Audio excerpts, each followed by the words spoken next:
beautiful thing right now. Rise and shine, it's a beautiful day. I am alright.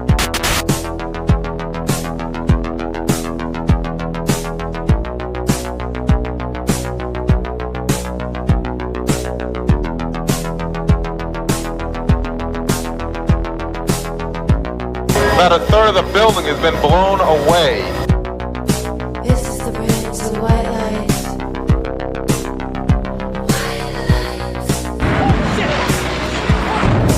Our very freedom came under attack in a series of deliberate and deadly terrorist acts. And at that point, we were taken for another round of questioning, this time related to our allegedly being members of Mossad.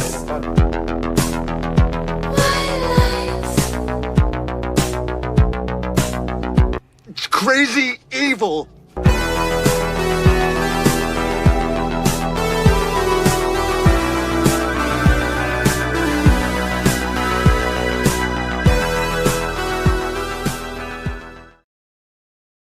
Good morning, good morning. Welcome to the No Way Jose podcast. This is the Morning Dump. I am your host, Jose Galison. It's August 28th. What is today? Thursday? I think? Yeah, Thursday.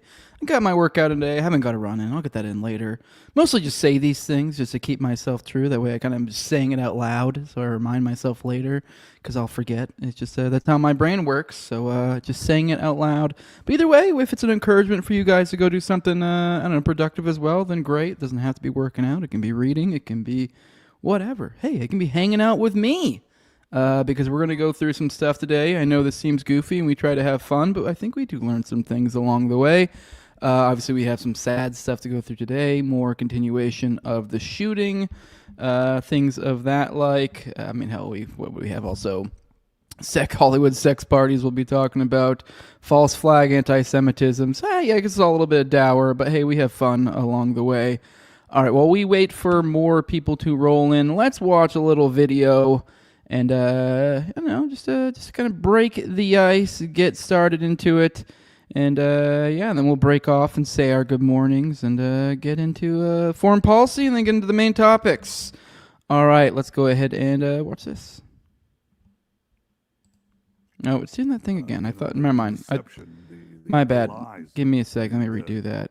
There you go. It's very hard to fight the, the deception, the lies, the starved children, the pictures of starved children who turn out to have cerebral palsy or other congenital diseases that leave emaciated. And Israel is, of course, accused of starving children, pretty much the way that in the Middle Ages Jews were accused of killing Christian children for their blood. So, what do you do against the lie that circles the earth 10 times before the truth has a chance to emerge? You have to shorten the war as speedily as possible. And frankly, we also have to do something about the algorithms and the social networks. This is a big challenge. I don't want to dismiss it. It's very all right. Well, obviously, we have a lot going on here. One, it's hard not to go to the low-hanging fruit here and go, what do you mean? You didn't deny the Middle Ages accusation there, did you? For those who aren't aware, then you're obviously not a long-time listener of this show, because we have repeatedly gone over the, I guess not gone down to the specifics, but at least the broad notes of what blood libel is. That's the, at least what it comes from is the idea. It's like when he's referencing the Middle Ages, like, oh, there's 109 countries, these guys getting booted out and all that stuff. Well, a lot of these comes from, different tales in different areas. A lot of times one of the prevailing ones in a number of the 109 places from which they got evicted, the tales seem to be some sort of secretive groups that would abduct Christian children and literally drink their blood in some way, shape, or I think it was like drain them of their blood or something. I think it was even supposed to be used in like some sort of Passover bread or something, matzah or some shit. I forget. Either way, that's where whenever you hear people say blood libel, they are kind of vaguely referencing that very, very specific claim. And it is it's just funny then for him to reference it and then not deny it, because it is kind of insane. Although, I have my theories. I haven't dug into it enough to really have too strong of opinions on it. But I don't know, once you get into like some Sabbatean stuff and I don't know, it starts to think maybe there's something to those rumors. I don't know. All right, guys, let's roll into the chat to see what you. Oh yeah, also the second part. I literally, as I'm stating it, I literally got distracted by the funniness of that. But then obviously the real probably the real crux of the matter here is the call for doing something about the algorithms, which maybe I haven't done as good a job lately. Maybe getting into the minutia, some of the international politics and stuff going on. But it is becoming fairly evident. You see sometimes when these guys flex their power, Israel, against some of these other nations. And you see, I think when I had Mel on here the other day, we were talking about, was it Australia or something? Or it was like, I forget who it was. But essentially the idea of, that they deferred to them, to Israel in a ridiculous way. And this was someone who was already kind of in a, positioned themselves in a pro-Palestinian type way. So it's like, I don't know, these people... These are spooky people. This is a spooky group, and I know the government of Israel, however you want to interpret it. You get on the wrong side of this, and it is sketchy. We're going to go through that quite a bit today. We're going to go more, I think, into a little bit of the double tap stuff, and kind of even more just the idea of like these people want you. Like, hell, I was referencing Mel again. I don't know if she said it on my show or maybe this is something that got out of the Aguilar interview, but there was like details from his life that it's pretty clear that like, I don't know. I'm not necessarily that have to do some super duper spook, but it was stuff that's like there wasn't paper trails of. So it's like they either had to know specific people or have some very spooky means to gain intel. It's just, I don't know. This is the pedofocracy in action. This is a blackmail. What was a nation under blackmail? A world under blackmail. And I don't know. Let's be real. A lot of times, the blackmail seems to come back to this one specific country. All right, let's roll through. Say our good mornings. Good morning, Knife Safety Plus. And good morning to all those skipping court dates by hiding out in Tel Aviv. Yes, we will get into that later. Good morning, Andrew Jacobs. He says, I got a nice little tax refund, so I'll get you $20 a month very soon. Well, appreciate it, brother. I'll be reading your name off at the end of the episodes if you do so. And for those who are interested in that as well, it's patreon.com/NoWayJose2020. You don't have to do the $20 level. That's if you just like me to read your name and give you a big thank you every time. You can go as low as the $2 level, and I do give you guys perks like paywalled episodes. You get a Telegram, also an RSS, an ad-free RSS feed. So you get a bunch of perks. Also, you guys get a priority for the call-ins, and you can hang out in the pre-show for Already Dead. Good morning, Tucker Delay. Good morning, King David. He says, hit that motherfucking like button. That is right. Hit that like button, people. Good morning, Eddie Grimm. Good morning, Tower Gang NPC. Good morning, Adrian Bwody. Good morning, Noname. Good morning, Tom33. Good morning, Alien Big Cat. Good morning, John Black. He says, it's a beautiful day to be free of demons. It's a demon in a demon-controlled country. Yeah, I'm free of demons. I've been, especially, I don't know, maybe it's been working out more, been eating better. Things have just been, spending more time doing more sports. I don't know, things have been great. While it is I do cover these awful things, things have been generally doing well. I don't know, can't help but have a beautiful family. I don't know, every day they go out for a run most mornings and see right around sunrise. Just the world's beautiful. Enjoy your life. So, good morning, Fire Pixie. Good morning. Tom says, we're being accused of that thing we're doing, just like that other time we were accused of doing something we were doing. Well, to be fair, he didn't say they were doing it, but he didn't deny it. Good morning, Bug Fights. Good morning, Comment Mama. Bug Fights, who's talking Jews already? Yes, nice. Good morning. 1,300 times in 109 nations. Knife Safety says, I had a hard time believing Dracula was based on Vlad the Impaler. Yeah, it is weird. I always wonder how we get from, this is a little bit of a side tangent here, but I don't know. I always did think it's odd. How do we get from fucking Vlad to Dracula? That doesn't really, it just seems like there's a jump somewhere. I get he did like super violent things in the battlefield, but I don't know, Dracula's a very specific thing, and then Vlad's also a very specific thing, and the only real crossover there is murder, I guess, and wanton murder. All right. Oh, Bug Fights. I have this book about all instances of them killing Christian children throughout history. They did do it. I might have that bookmark somewhere. I found this like archive of like literally every single instance. And it's not looking good, I'll tell you that. Good morning. Definitely not a guy who doesn't catch fish. Good morning. Good morning. Good morning. Alien Big Cat says Vlad is Chucky the Third's ancestor. Chucky the Third? What do you mean Chucky the Third? I don't even know who that is.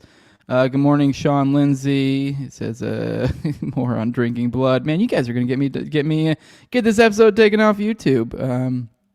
Definitely a guy who doesn't catch fish says he didn't catch any fish this morning. Well, that seems redundant, doesn't it? All right, let's go ahead and get into the foreign policy stuff of today. The recent is we got President Trump meeting with Tony Blair and Jared Kushner. I mean, what more do I really need to say? I mean, I don't know. I guess I don't really know enough about Blair and his positions, but just the last one there, Kushner. I mean, I don't know. If you know enough about Kushner, you know his past. I mean, I don't know. He's probably. I mean, I wouldn't be surprised if he was like molested by like Bibi or something. Like that's how close Jared Kushner is to the Netanyahu family. Like there's probably like skeletons in their closet that like in a shared closet between Kushner and Bibi. Like they have shared skeletons probably. This is the type of past we're talking about here. So it's not looking so great. And, so far as any sort of movement, I guess, in a positive development there. I mean, Kushner was the one who had the idea about the waterfront property and all this nonsense to get this recent stuff about how it's the Trump zone and all this nonsense. So, but even despite that, we got 60% of Americans oppose additional military aid to Israel. 50% believe Israel is committing genocide in Gaza. And another, I think, interesting little snippet from this too is we have now gotten to the point to where I think statistically speaking, more people support Palestine than they support Israel, or the Palestinian cause, I guess you could say. So the tides are changing. So we are in interesting times, yet still the powers that be hold strong.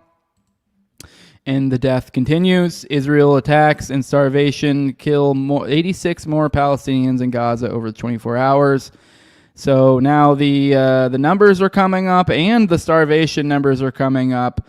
I think it's seemingly what the past week or two would be like. We'd report on 1, 2, 3, maybe 4 starvation deaths a day. Well, now it's up to 10. I mean, keep in mind, this is also just what's reported. I'm sure there's plenty of people that are just wasting away that don't get reported. I mean, there's probably a whole, bloodlines erased. So these are the ones who get reported. So there were reported of 10 starvation deaths, which I know that sounds like a small number, but that's of starvation, an insanely long, awful death, and like a very specific way to, like, having 10 starvation deaths in a region is insane. Like, I mean, we complain about being, like, that's why we use terms like food insecure and nonsense like that. Like, you look in the United States and we have an obesity problem. Like, we're talking about people literally wasting away to death. So, yeah. Real bummer. On the double tap thing I referred to earlier, we have U.S. contractors in Gaza pursued MEE journalist before his killing. So apparently one of these journalists was being pursued before it. So it's U.S. contractors at the Gaza Aid Center interrogated a source of Middle East Eye journalist Mohammed Salama seeking information about his identity and whereabouts before he was killed, MEE can reveal. Now, the key point here to focus in on that maybe you may have missed here is U.S. contractors. So now we're talking private U.S. military, essentially in the area, or almost seemingly working with Israel, hunting down journalists. Yeah, so Salama was killed alongside the MEE reporter Ahmed Abu Aziz and 3 other journalists on Monday morning as they responded to an attack on Nasser Hospital in southern Gaza's Khan Yunis. The 2 strikes killed 20 Palestinians overall, including medics and first responders. Also, I don't know if it's included in this story, but one thing I didn't share with you guys about this is apparently there were international doctors who I guess I think they have some sort of specific program that they use to get there, that they were warned ahead of time. Now, they weren't warned with what specifically was going to occur. What they were given is, I believe it was some sort of, I believe it was gender violence training. Essentially, they were given some bullshit fucking training which I forget where it was at Breaking Points or where it was I saw this, but apparently like there was multiple people from the hospital that were like, yeah, this is completely bizarre. Like, this is not a thing we do. And on top of that, even more so, like, I guess people who were literally about to leave like the next day, so they would have no reason to need, like they didn't even have any more shifts to go. Like they'd have no reason to need any sort of training for this assignment. And they still were like, no, you need to go to this. And that's during that time they went to this bullshit training elsewhere. That's when that hospital got bombed, killing these journalists. So, yeah, I mean, these guys are reporting that, I think there were multiple of them as well, reporting these foreign doctors. So, I mean, they didn't know, so it weren't like they weren't able to warn them, but they got some bullshit like, go elsewhere, and that's when it happened. Obviously, the reason being is they don't want international doctors being killed in this, so if they can prevent the international outrage somewhat, I guess they weren't quite ready to go that far, so... Then, kind of on this, I guess, thread of kind of, I don't know, God, I have to brain fart here about, where was I going with this? About like the U.S. people and their involvement. Well, I mean, on the flip side of this, we also have Palestinians or Americans, I guess, I'm sorry, one of my brain's all jumbled right now. But we have Americans that are being harmed repeatedly throughout this ordeal. I believe we're at somewhere at 10 or maybe more U.S. citizens that have died over in Gaza as a result of all this over here. But here's one more downtrodden American here, a Palestinian American. This is more than 100 groups demand release of Palestinian American teenager in Israeli prison. So here's this young boy here. It's Mohammed Ibrahim. He's just a young-looking boy. I don't know. So apparently people sent a letter to Secretary of State Marco Rubio. Apparently his health has deteriorated since he was detained for throwing rocks, which they seem to get all of these guys for.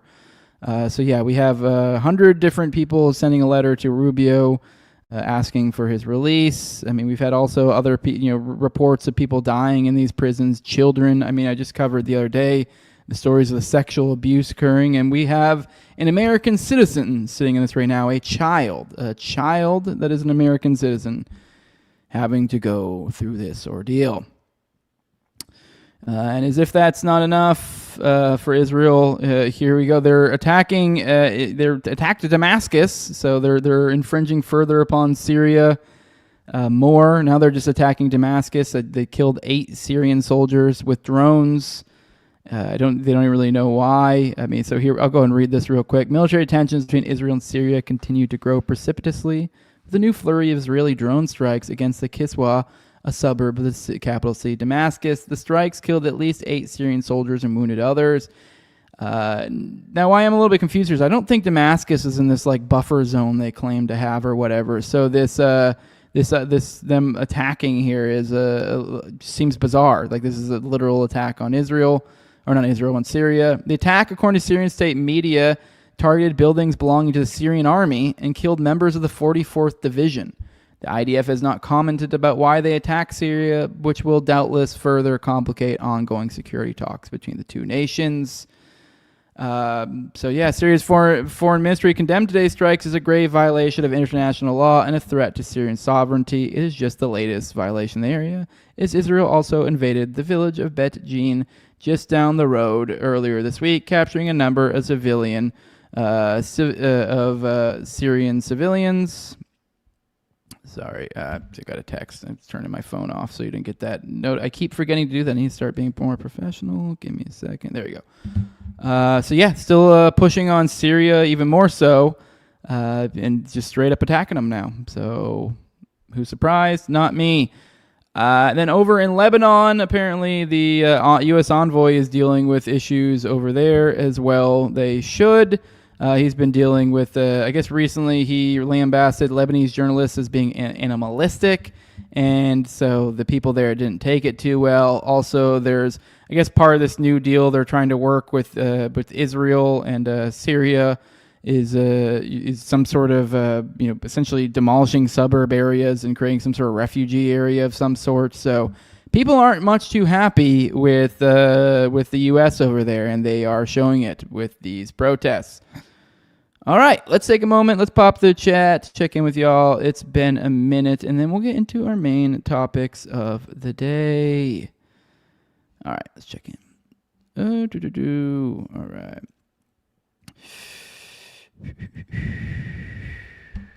Knife says, is this my skeleton or yours, BB? Yes.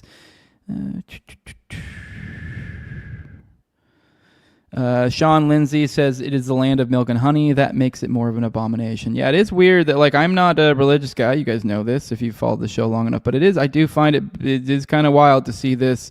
I'm like in the way that Dawkins finally caved and stopped being such a cringy, faggy atheist near the end of his life. And he kind of did the I'm culturally religious. I guess that's kind of what I am. It's not something.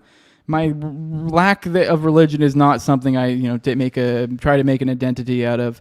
But if anything, I feel like I actually have more kinship to like stuff like the idea of I guess the Holy Land, or in the sense of like, yeah, that's where Jesus was. There's like a cultural significance to, I guess, me as a white guy. I don't know. I mean, there is some sort of tie there. I mean, while I don't like attach religious significance to it, it is kind of like, whoa, what the fuck? It does make it that much more significant for sure.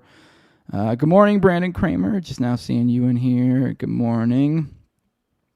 Good morning, Eclipse Collective. He says, BB's such a fucking Jew. You are correct, bud. He is quite the Jew. All right, let's get into what I'm sure a lot of you guys are here for. I'm seeing a little bit of a bump compared to normal numbers. Feel free to, by the way, just to let you guys know, I mean, with more of you here, I am on YouTube, Rumble. It's also on Twitter for those who like that. Also I put it out on podcatchers after. So yeah. And also, if this is your introduction to me, is this show right here, I do, like once or twice a week, I do other stuff like, deep dives into political theory, sometimes live readings, mostly conspiracy type stuff, parapolitics. So, I don't know, a lot of OKC. Go check out my playlists. But with that, let's go ahead and get into the main stuff of the day. If this thing ever loads, let's start off with there's I haven't watched this yet. This is shared by JD Vance, some little boy, what he had to say. So I don't know, I'm curious. We'll start here. I do think it's actually shit. One second, I gotta take this down and bring it back up because StreamYard's being lame. But bear in mind, I mean, this is obviously coming through official channels, JD. Not that I'm saying one way or another whether this is in any way being fed to us, the narrative, but keep in mind, when you do look at certain people like the literal vice president, who is, I don't know, probably like literally, basically uses Peter Thiel's dick as a butt plug, like, you should probably maybe also bear in mind when he shares things, there's other stuff going on. So perhaps. I have no idea. I have no position on this. Bear in mind, with all of our coverage of this, we are just kind of covering disparate early reporting stuff. This is an info dump show. If you're taking anything from this with like high levels of certainty, especially for on the ground information, you're one silly goose, and don't do that. So, but things will probably become more clear as time goes on. But just saying that before I present this, do you just know where this is coming from? This was shared by JD Vance, saying this is amazing testimony. But let's go ahead and play this. Oh, I don't have it up. I'm doing it again. Sorry, boomered it. Saw him. He was wearing. Start over. My friend ran, someone helped him run out. He saw him. He was wearing all black, and he had a ski mask on. I was down, so I didn't really look up. I mean, he got shot through the stained glass windows, so they're probably ruined. And then my friend Victor, he was laying on top of me, making sure I was safe, and he got hit. So that was really brave of him. And you have a nick on your neck? Yeah, I don't even know what it's from. Kind of looks like debris or something. My friend. I mean, it could just be a boy scratched himself there. But yeah, okay, well, that's really sad. I mean, obviously there's nothing really to be said there. Just a little boy, that's awful. It's awful. That little kid had to go through that. Let's check out what more do we have? Let's go through some more tabs. Here's from Parapower Mapping. It says, breaking, the Annunciation Catholic school shooter thought they were dying of lung cancer from, in quotes, vaping and other means, and seemingly intended to commit suicide in the sanctuary. Initial assessment of this is another 09A/764/Telegram Discord to kill deep event. And I, from the little bit I'm seeing, obviously I don't have a strong opinion on this yet, but that I tend to agree. That seems to be what people are coalescing around. And I would expect, keep an eye on accounts like maybe CanBX in the next day, coming, 48, 72 hours or so. I'm sure there will probably be all sorts of articles and more information to check out from these guys. But yes, here's a few photos. And here's also, I guess he's quote tweeting here, a video. Oh, Jesus Christ, I didn't mean to play that. Here's a video showing 2 manifestos and guns posted by Robin Westman, who was the suspect in the shooting in the Annunciation Catholic Church and School in Minneapolis. So I guess I'm not going to play all 11 minutes of this. You guys go check it out on your own if you want to.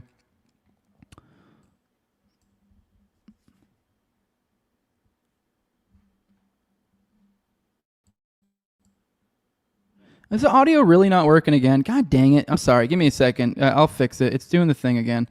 My bad. All right. Give me a second. StreamYard is in shambles. Give me a second. All right. It should be back now. My bad. All right. Trying this over again. You didn't miss much, though. But, all right. Let's go ahead. All you guys missed, you guys were probably confused. And I was like, because it was playing the sound. So, but, yeah. Now I just feel dumb. Let's go ahead and play this.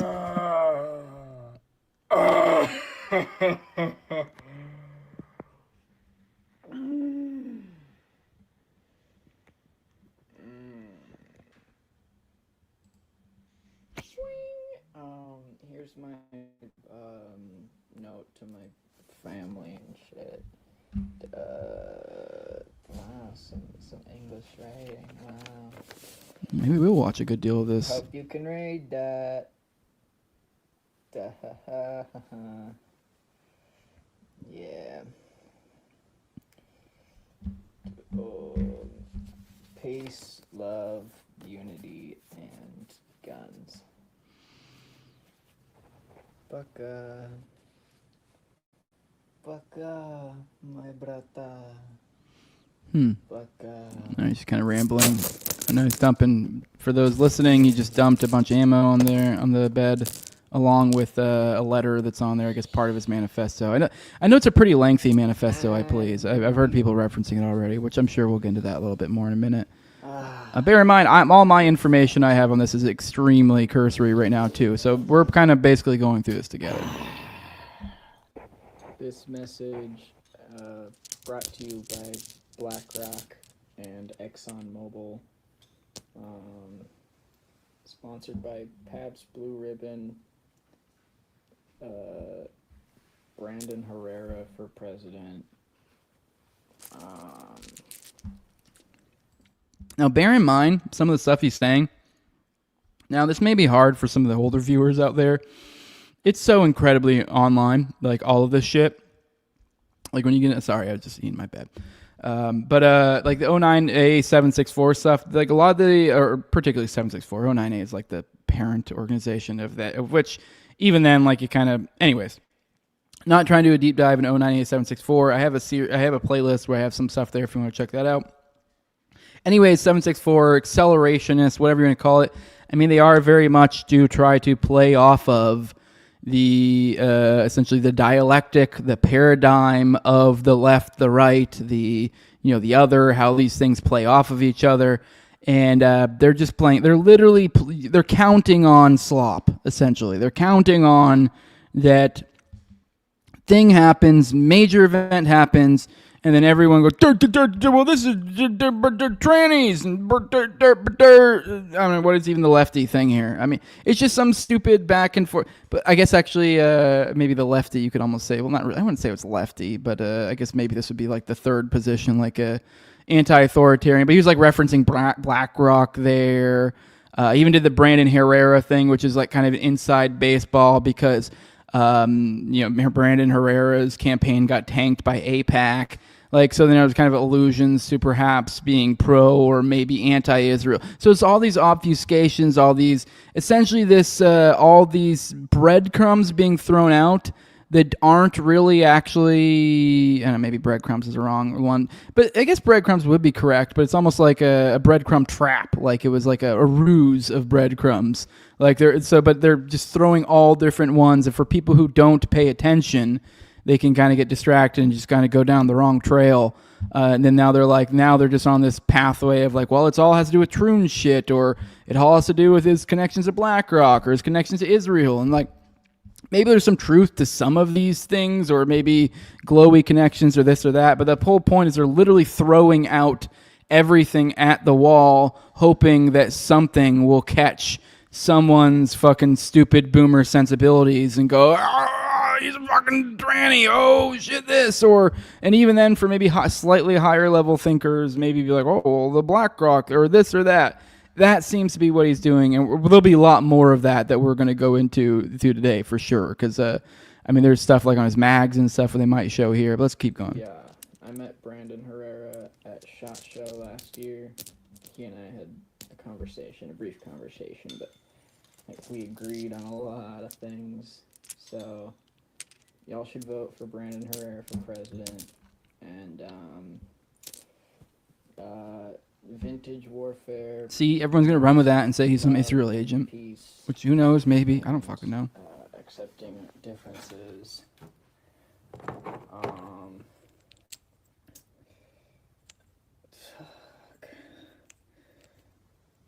Tomorrow. I'm sorry to my family. But that's it. That's the only people I'm sorry to. Fuck those kids.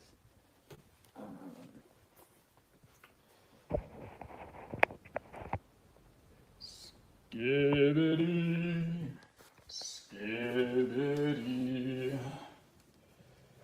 All right, let's. I don't know. Maybe we can fast forward, poke through, see if there's anything more. My 9mm go bang. All right, what do we got here now? Sorry, this is going to be awful for the audio listeners today. Okay, now he put a picture of God on a target, or Jesus on the target where the head is. Yeah. More edgy boy shit. Now, okay, here we go. Now we got, actually, let me turn the playback speed. All right, now we might get some interesting stuff. Now here he has his guns all laid out. He has a shotgun, what looks like probably an AR.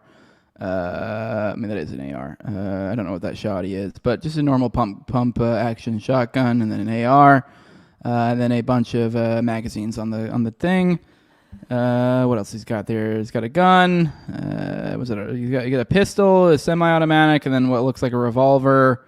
What are those, like maybe tactical gloves I'm seeing there too. Then obviously different magazines for the pistol. All right, let's keep going.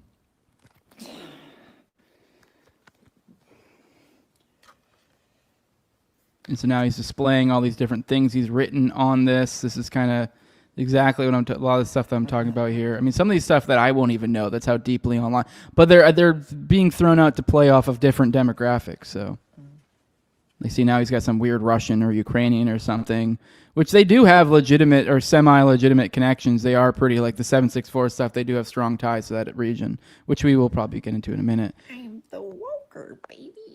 Why so curious? Like even there it says, fuck you, eat shit, faggot. Meanwhile, this guy is literally like a tranny. So seeing how he's throwing out these confusing vibes, so yeah.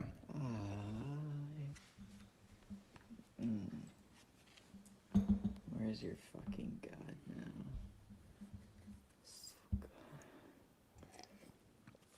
Shit.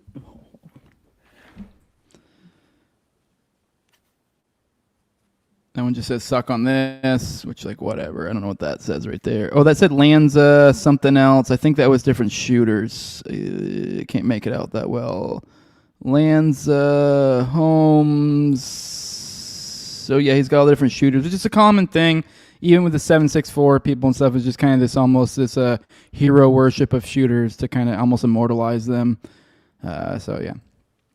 Obviously, I could probably wax philosophical about that and kind of the ties to like the temple set type of ideology and such, kind of the concept of living past life and the mortalization of the ego and shit.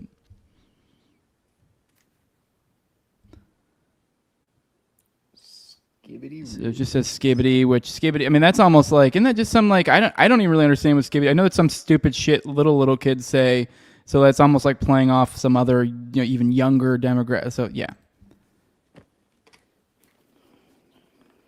it says fuck everything that you stand for on here. It says for the children, and then it has I forget what that. I don't know what that thing's called, but the little symbol. But I think that has a lot of ties to specific occult stuff. It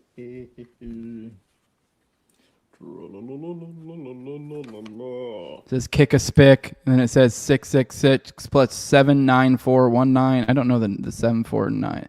I don't know what those numbers are. Obviously 666 satanic. He's got a kick a spick, so he's obviously playing off of the racial stuff. So obviously, then everyone goes, "Oh, he's clearly probably a right winger because he's saying things like nigger and spick and shit." You're like, no, he's just fucking with your head. It says fart nigga on there. Okay, that's kind of funny. Good boy. Fucking rip and tear. All right. That's the big one. Don't forget to live, laugh. Oh, okay. He put live, laugh, love, or live, or whatever on his pistol ones. Which, okay, I don't think that was just goofy, I would say. More of the symbols. Look like some more Ukrainian, Russian something on there too. Little smiley face on the front. And this one's for me, in case I need it. And that's so that one's for me in case I need it. The revolver. I'm assuming he's meaning to dome himself. Which, I mean, the revolver, I guess that makes sense. If you were choosing suicide weapon, they're supposed to be pretty reliable. Extra thick. Oh, and he's got this thing right here is, I guess, a smoke grenade he had, too. Eat shit, motherfucker. Ah, koshmar.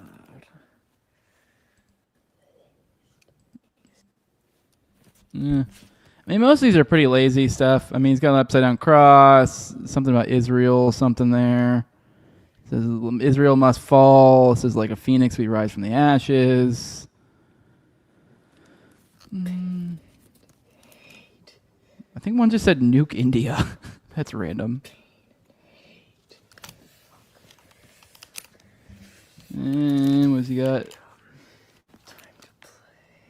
Baruch Kazad? I don't recall that name. Maybe that's I don't know who that is. Must be a shooter somewhere or something.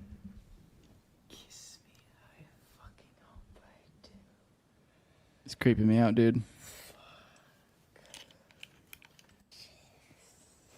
There's the one that says nothing ever happens. Humanity's overrated.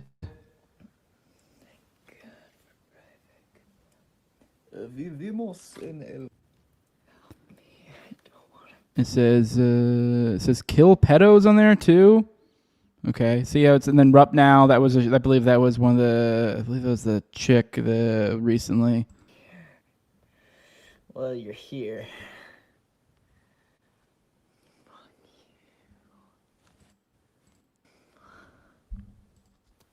Got my new headphones so I can hear them. No, he's got sound. So these are range headphones. What these are that he has right there. So, which is kind of freaky. So because anyone who's used those before, those are actually like the really fancy, expensive ones. I think the ones that are like are like sound canceling. So like. Takes out loud noises, so like the boom, boom, boom, boom you hear from the gun, like those cancel out. But like, if you were talking to someone like that you can talk. So it's essentially, I know, pretty slick. Essentially makes it so you don't have that stupid like what. So like you can hear people normally with it on, but any loud, sudden noises get canceled out by it.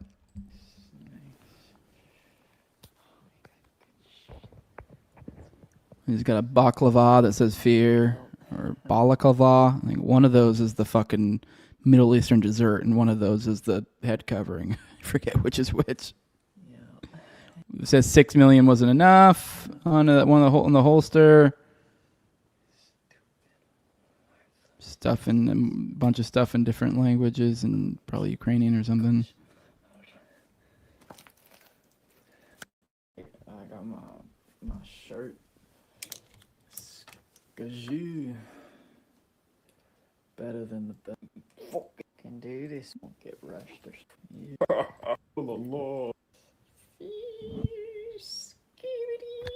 Oh yeah.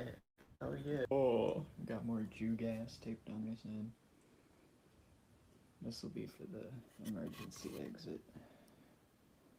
Pop it through the hand. Oh, there's Garfield. This is all too fucking real. Nigga. Yeah. It's weird. He taped the smoke grenade to the end of a 2x4. So I don't know what the plan was there. Maybe to like smack it against something. That I mean, I would assume you just pull it to set it off. So I don't really understand the purpose of that. All right, it's coming near the end of it. Sorry, guys. I know this is weird for any of the audio people out there. It's the end of the world as we know it, and I feel really good.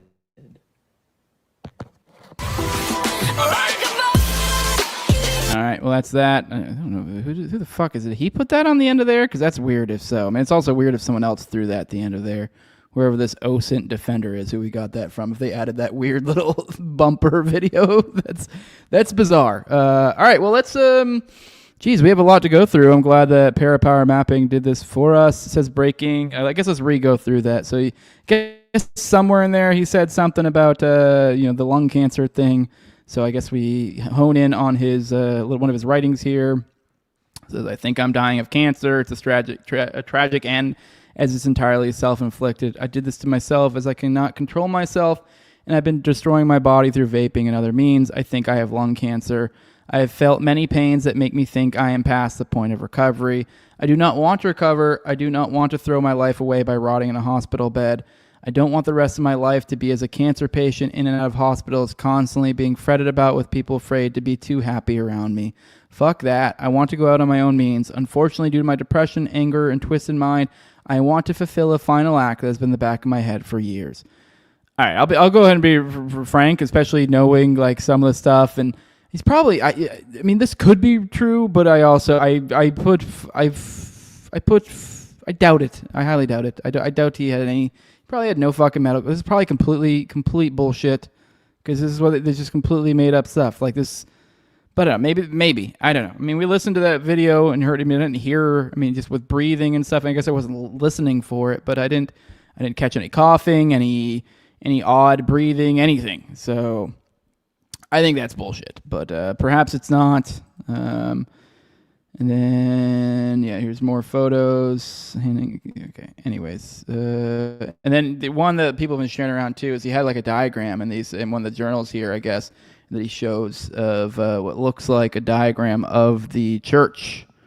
You can see what looks like you can see all the seats, probably the back, you can see everything going on here. So, all right. Then it goes, then you also listed here, these are some of the names listed. Pekka Erik Avonen, who's a Hitlerite Finnish school shooter. James Holm, that's the Aurora shooter. Adam Lanza, Sandy Hook. So Vladislav Roslyakov, a Bible-burning, abused son of a Jehovah's Witness and member of Klebold and Harris's fan clubs online, who shot up and bombed the Kerch Polytechnic College. Then here, in which the shooter, Robin, says that her ammo is sponsored by... this actually reminds me. I want to take a moment just to tell you guys a funny... Actually, maybe this is a super inappropriate time to go into it. But I did have this has weirded me out. When I was reading through this, I mean, maybe I'm just a flaming asshole. Maybe I'm just the biggest dick in the world. I don't know. I kind of want you guys in the chat to let me know. Because I've noticed looking at some of these lefties, everyone insisted, like, saying her. And, like... I get the idea of like that, like, you want to do the preferred thing, but to some extent, I think there's like, let's be real. You kind of act autonomically when you behave like this. So like when I'm going through life and I see like a female or a male, like I don't really register it. It kind of lizard brain, and I just go immediately. My brain goes into, now when using language, how do I interact with this person? My mind just does it without even really thinking about it. And so it's weird when you see people do this, especially when it's someone where you're like, so you're going above and out of your way to oddly remind yourself every single time that this is a her instead, despite the fact they're complete and utter fucking trash. I mean, I don't know. It's an odd, like I think honestly, even to begin with, to even have that deferring here of like jumping to, because I mean, hell, you don't even know this person wanted to go by her. You're just assuming because there's some sort of fucking troon that they probably went to go by her. It's also just such a bizarre level of like, what is this? Like, what is this? I don't know. Anyways, it kind of get to the point. I just thought it was funny because I did, I guess, the opposite of this, where recently I went to Bed Bath & Body Works with my wife, and I actually kind of feel really bad about this, but I genuinely, in no way, shape, or form meant anything by it. And if I could actually go back in time, like if I had been consciously behaving like this, I would have acted differently. Essentially, I literally had I went to Bed Bath & Body Works, and there was some tranny chick there. And I actually remember looking kind of like, as I'm just looking through candles and bullshit with my wife, kind of be like, man, there's some tranny. And I didn't think anything of it. Just kind of like, I recognized it, moved on. I didn't see her and like fucking, stew over transgender or transphobic thoughts. And just go, okay, all right. I made a mental, I noticed it in the same way that I'd notice, oh, there's a really tall guy, or there's a short person, or there's a whatever. But that was the extent of where it registered in my mind. Okay, cool. And then that ended up being the person that checked me out. And whenever I bought the candles or whatever the hell, and what happened is I paid with cash, and then he, whatever. So even now I'm like, what the fuck? They were like, oh crap, we don't take cash to this register. We'll send you on over to the other one. And then when I went to go pay, I had to to the other person. I had to reference the tranny lady, whatever, over there. And I said she like 3 or 4 times, and apparently, because I'm just being oblivious and I'm just trying to communicate a message to someone. I'm not overthinking it. I'm just going, I was just over there. She sent me over here to do this because she didn't have whatever. I'm just explaining it because the other person was confused. And apparently I talk louds for one. And so I guess everyone overheard me. It's over an area with a bunch of women. So I'm guessing while I'm doing this, I'm getting these looks and I did 4 times. And my wife, goes, oh my God, Josh. Which, I'm not hiding. You guys know this is my real name. And he's like, Josh. I'm like, what? What? I'm acting like, what are you bugging me for, woman? And then I was then all of a sudden I go, I tried to play it off, and then I realized later, oh shit, yeah, I was and I kind of felt bad because there was that lady was perfectly polite to me. If I genuinely would have, had I meant to, had I recognized myself, even just to prevent myself that small level of annoyance or whatever, or even just to respect her feelings or whatever, I genuinely would have preferred to use a different one, but I was just interacting in the world in a normal way. That's it. That's the only thing I did. So yeah, but I will say this person was clearly, obviously going for it, but I guess they didn't sell it completely, because if they sold it completely, I would have just naturally just went to he. I wouldn't even have known. I would have had no suspicion whatsoever. I might be like, something's going on with your chest or something, but probably wouldn't even have thought of it. Anyways, weird tangent. I just found it weird when we see these tranny shooters, and then people, because that you're having to go out of your way.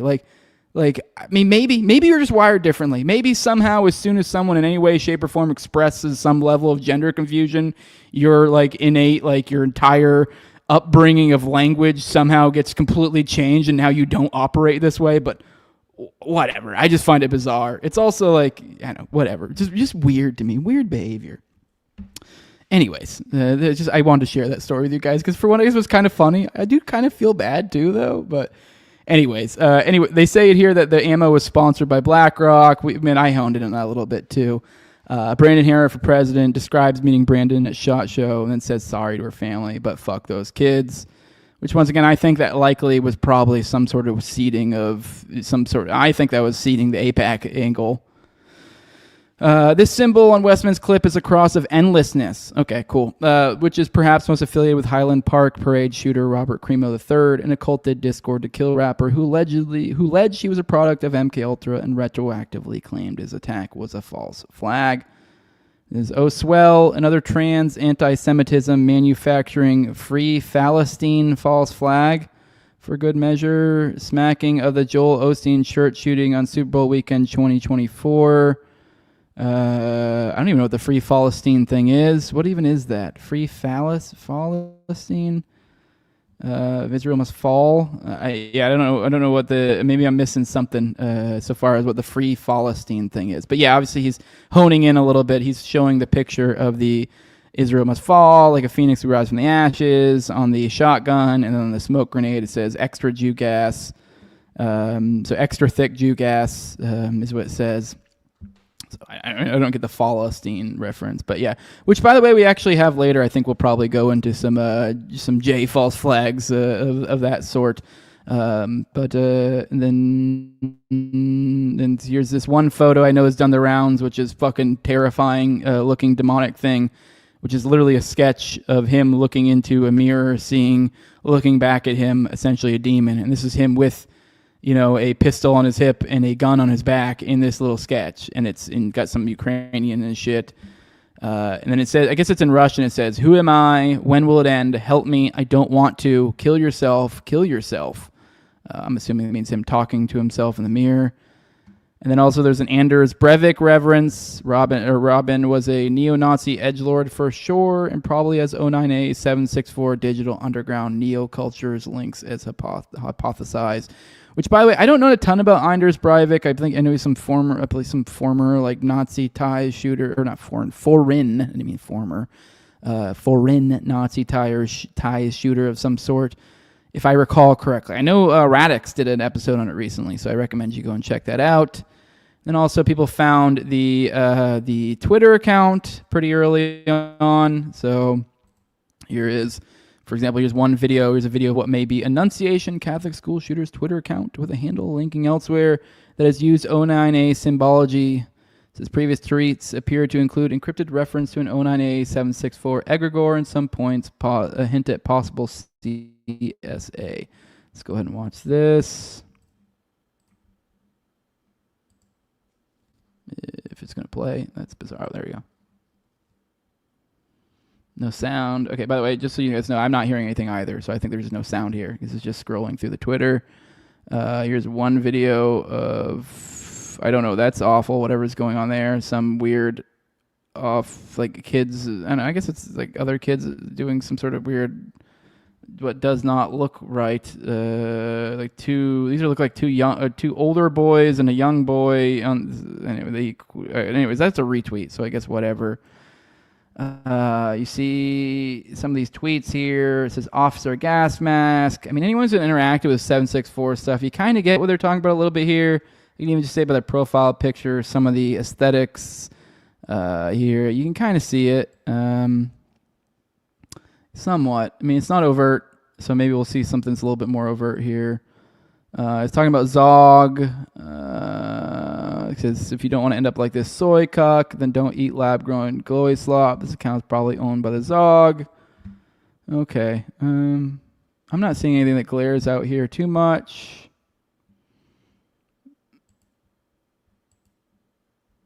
All right.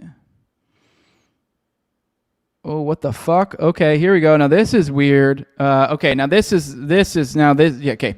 With the 764 stuff, it's highly, for those who aren't aware, there's a very strong pedophilia contingent in there. A lot of it is about preying on children in like weird, chat rooms and such. And here we go. Here it looks like kind of an example of this. It says, "What do you do if you see us on the floor?" And here's like a Raggedy Ann looking doll. And then here's him. You see visibility limited. And then you go, it says, "I'll be playing as," and then dead. And then Ragatha will be playing as something else. And he has a bunch of weird emojis that are these sexually evocative emojis. Which, okay, to be fair, I guess it's a doll. But, I mean, these are weird shit. Let me see. Yeah, I don't know. All right. me see. Sorry, this is not great audio content for people out there. Maybe the video people are against something out of this, but hey, we're learning stuff together. I'm trying to see if there's anything worthwhile. All right, I'm not going to sit here and go through this whole scroll. I'm sure we maybe can find other stuff people have honed in on they think is important here. It goes here, you're honing on that. Here, Xeno Impulse parses what appears to be as close to 09764 smoking guns as we've seen thus far. The drill sergeant Dreg Tulpa. This Daffy's construction, an allusion to a CSA vid account that reposted Westman, needs to be investigated as a possible Discord TK handler suspect. All right. Staffies. Okay. Actually, we actually have a thread of Xeno Impulse, so I actually think maybe we'll go to that since it looks like it's kind of referencing that anyways. See if I can find it. I had it up here a minute ago. Give me a second. Got too many dang tabs. All right, here we go. Let's go through this thing because I guess he actually interacted in here. I believe. Oh, wait, never mind. I'm looking at it wrong. I'm an idiot. Here we go. Back at Westman's inspo shooter Robert Cremo's Creepy Hours music video in which the cross of Endless flashes hypnotically across the stream. All right, so you can see here's a symbol. This was in Robert Cremo's videos. This was all over his stuff too. Here we go. The Twin Cities appear to be a bit of an 09A/764 hotspot. Highly interesting in the context of the Vance Belter assassinations. It is. I'll agree. That's one of the things that came to mind. As shown by this knife attack perpetrated against a homeless woman by a 20-year-old member of the cell SR1, nicknamed Corrupt, weeks ago. So you have another person from one of these kind of these sorts of groups, essentially. So here we go. Seats is a longtime member of SR1, a subgroup of a notorious, the calm adjacent sextortion network known as 764. His attack was not only acknowledged but celebrated on Telegram channels associated with those groups. Okay, so he literally went and beat the fuck out of a homeless woman, and that was something the 764 people, cheered on. So this was essentially seemingly 764 associated behavior. This is in the area. Kalani's bringing this up as kind of like a hey, keep in mind, generally speaking, this area. And it appears with yet another 09A/764 school shooting deep event trope. It appears that Robin Westman was active on Russian social media app VK under the handle Bob Viestelman. So yeah, this person was on Russian, or was over on Russian stuff, just Russian, Ukraine, that general area. I'm sure they probably share a lot of the same socials.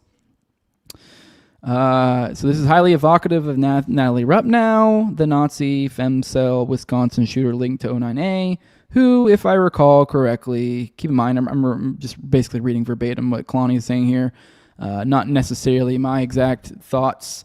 Communicated on X and elsewhere with an account from Russia or E-Euro, and who was also mutuals with the Antioch, Tennessee, Black Hebrew Israelite Groyper shooter. Oh yeah, I remember that one. That was weird.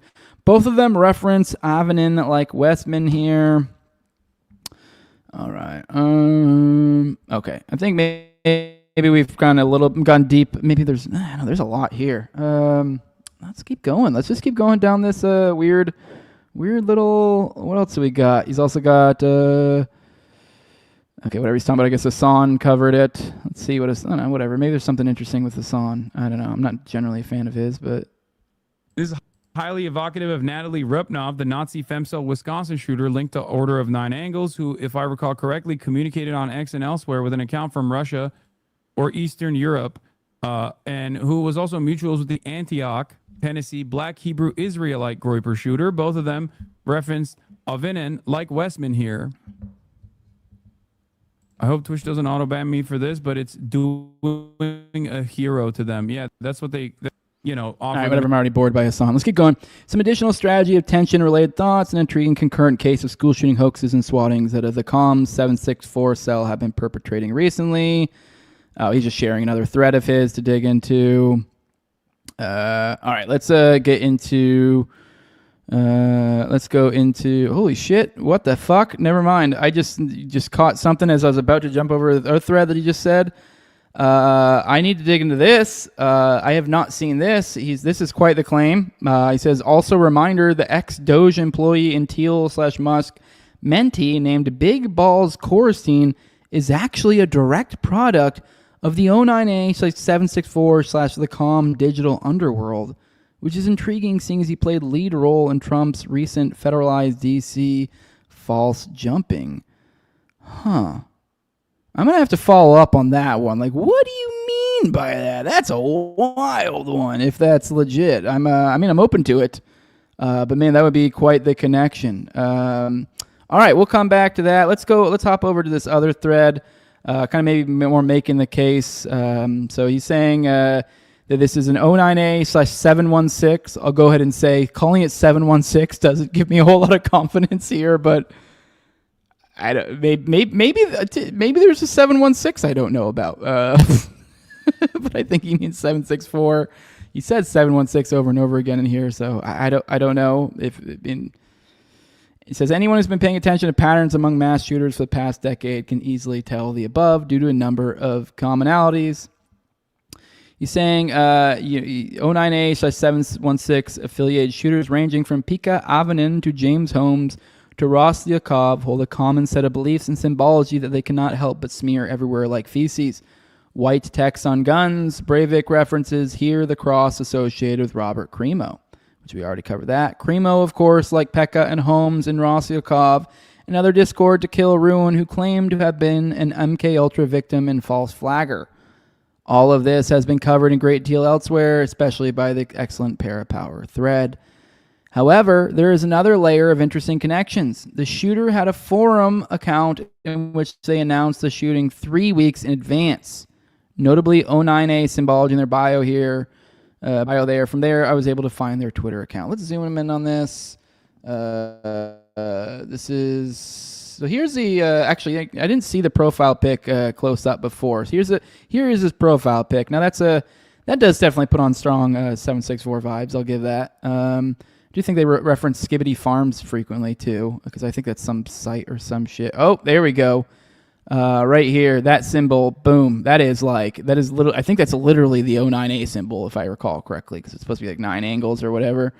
So yeah, I mean, on the nose. I know, like we were struggling to find like the on the nose symbology earlier. Nope, here it is. So, all right, we're there. See, it even says here, order 9 angels. There you go. So that is the literal 09A symbol. He says the Twitter account is quite something. You don't see many leftist shooters talking about soy cucks and claiming vat-grown meat is a Zog psyop, nor do you find them following and being followed by terrorgram pedophile types. So yeah, keep in mind this may not be what it's being portrayed to be. It says what I consider to be the absolute nail in the coffin, though, is this post. Very opaque, though most people would miss this. It's a reference to an 09A TOB/764 Tulpa figure called Drill Sergeant Gray. Oh yeah, that's right. I was wondering why they were like really. I thought they were just going off the pedophile vibes here. Now I do recall vaguely Drill Sergeant Gray from my digs into that. It is like some weird character, I guess you could say, of types in the 764 milieu. So yeah, esoteric, satanic, Hitlerite types are fond of him. It connects into a whole nexus of beliefs. It says Drill Sergeant Gray is, for lack of a better term, a demonic tulpa of a gray alien that these losers immunitize to yell at them. I don't even know what that word fucking means, until they clean their rooms or shoot up a school. Part edgy LARP, part psyop, part psychosis generation mechanism. It says, did I mention how 09A/TOB was a Gladio CIA operation? Yep. We've covered that before. Did I mention how there are unusual connections to Russia? Oh, shit, dude. I just realized I am doing a Gladio episode tonight for the patrons. Colonel, I forget her, Watkins Brown or something like that. But I've been calling her the Colonel.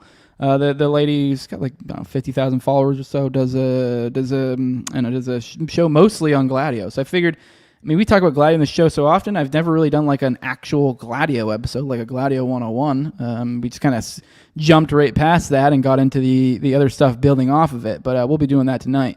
So maybe we'll get into some of that. He said, did I mention how there are unusual connections to Russia? So many of these guys love their white text Cyrillic on their guns. Did I mention how the Christchurch shooter vanished into an 09A connected training camp in Ukraine? Did I mention how an esoteric satanic Hitlerist movement that was originally controlled by the CIA has spun out of control and now exists as 764, a shooter grooming network?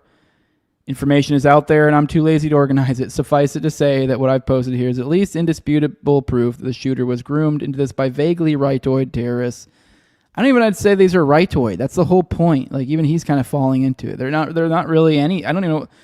I mean, they don't really have anything distinguishably that makes them right other than vague. I mean, but that's kind of the problem a lot with a lot of these lefty parapolitical types is they just go, well, Hitler stuff, so right wing. What? This guy is. I guess you could say maybe you could make the case for maybe right wing in the sense of like maybe hierarchy because I guess. A lot of the Nazi concepts are tied up with the hierarchies, so maybe you could make that case, but it's weak. So it just seems stupid to even try to. But I guess he even says there. He says vaguely rightoid, but even then, I don't even think rightoid's fair to say because even then they do couch some stuff in lefty stuff too. It's about being confusing. It says nothing about this is tied to being leftism or being trans, only vulnerability, and I agree with that too. I also. While I do have my qualms with transgenderism and leftism, this is not an inextricable thing of those. This is not, and if anything, you're stupid when you go there. These people prey on those who are their weakest. Hey, does anyone remember that psychotic black student who shot up his school and was displaying all these same aesthetics, call signs, and behavior? Better not to try to connect these things, right? He goes, I'm sure it's all nothing, just the tranky leftist terrorists. Close your eyes, and he has a photo of it. Yeah, which let's be real, it's been way too goddamn long. The right has been just able to get away with every single time. Oh, I've done some fucking tranny. Oh, I did the tranny. Oh, I did the tranny. Like it's like okay, that's where we're stopping here. Okay, that's fucking smart. So, all right, let's check. It's been a minute since I checked with all in the chat. Let's see what you guys got to say. And then we'll move on to the next portion of this. I have still more tabs for us to dig through together. There's plenty. You go Soul Explorer Coaching. BX thinks of the stuff Power Mapping was posting about this is nonsense. I don't know what BX was thinking about it. I'm obviously like... I mean, BX definitely knows more about this than me. So, like, I mean, I would, generally speaking, defer to her. But I mean, I've expressed on the show plenty of times I do think she's a little bit too trusting, or maybe apt to dismiss intelligence connections or something like that. Not that she's like dismisses all of them or won't go into. I just feel like there's a lack of import placed there. You kind of get what I'm getting at. So maybe it's coming from that. I don't know. Maybe Power Mapping's wrong. Once again, all this stuff is early stuff. More will come out soon. BX I'm sure will be posting stuff soon. So, yeah. Gun control now, says Gerald Hall. Yeah, exactly. So yeah, and then everyone's talking about how handsome I am in the chat. Everyone's talking about how handsome I am. He's the most handsome. Everyone's saying it. Yeah. So this shit's wild. What else we got in here? Let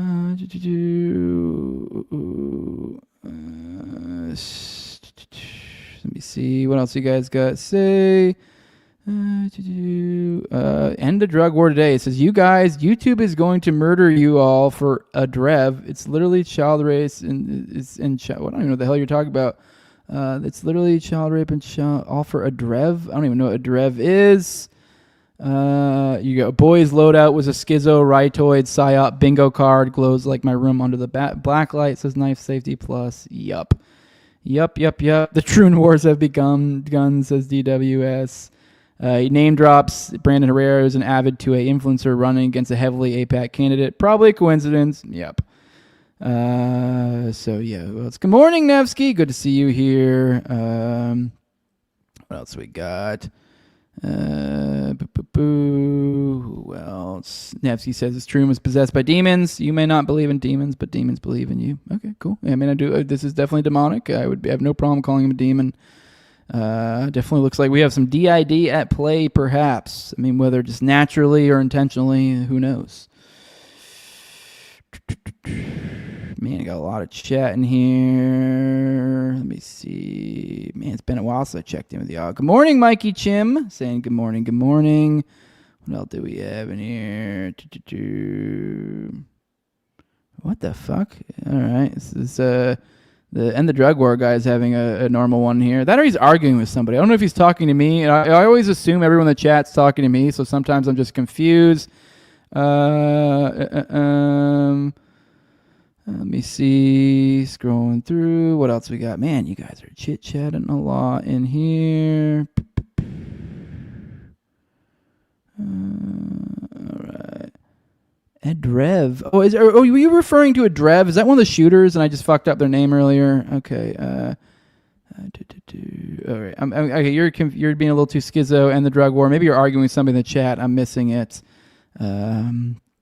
What else do we got here? Sorry, got a lot of chats. A lot of people showing up today. I'm gonna have to start. If this keeps going up, if I keep having so many people here, I'm gonna have to figure out ways to restrict it just to money chats or something, or maybe I don't know. We'll figure something out. I'm having a hard time keeping up with the chats. Jose shouldn't be allowed in public, says Gerald. Yeah, it says Troons get roasted like that constantly. They're gonna have to get used to them. Oh, okay. I think you guys are finally on my my talk about the Troon, which I don't know. Yeah. So you see someone saying I didn't even realize they were saying her. Yeah, I see. Okay, now I was interested to see what you guys have to say about the naming things in my funny little situation. So I'm glad I got to that point in the chat. Everyone's asking if she was hot. No, she was not hot. It was a she that wanted me to say she was a he. So I mean, are those ever hot?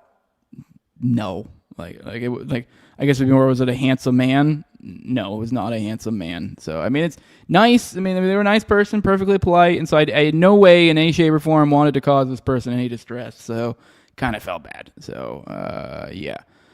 Everyone keeps saying I should have gone to a different. It was Bed Bath and Body Works. The line was retarded. I just got in where I could get in, and I didn't think it was gonna be an issue because, like, I'm thinking back. I think I even made a note to myself and being like, okay, cool, I'm good. It's like me and her, so like there's no way I would have to say a pronoun, because if you're in a direct conversation, very rarely will you have to, in any way, shape, or form, refer their gender. But if you do what I end up having to do, and I go to another register and I have to reference that person, now the gendered language comes out because I'm referring to a third person and using identifying language. Yeah. Let me see. What else we got? Oh,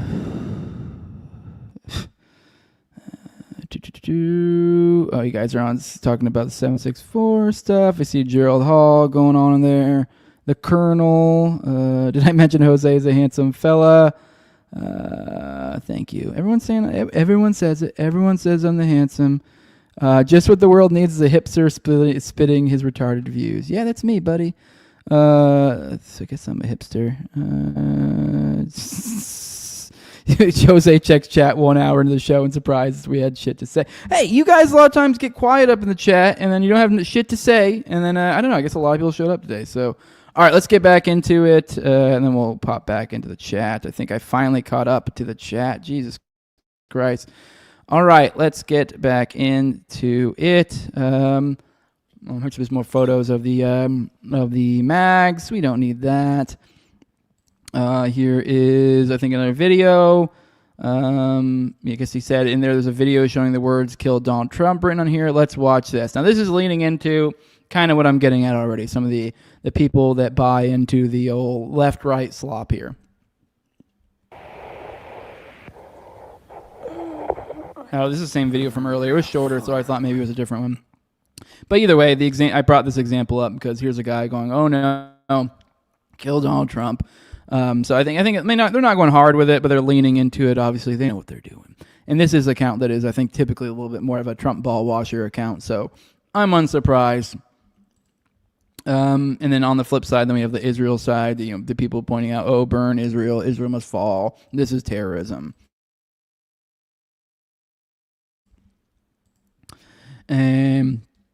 Sorry, let me exit. I have a couple tabs real quick. I got too many built up. So then, yeah, we got the Israel people freaking out as well.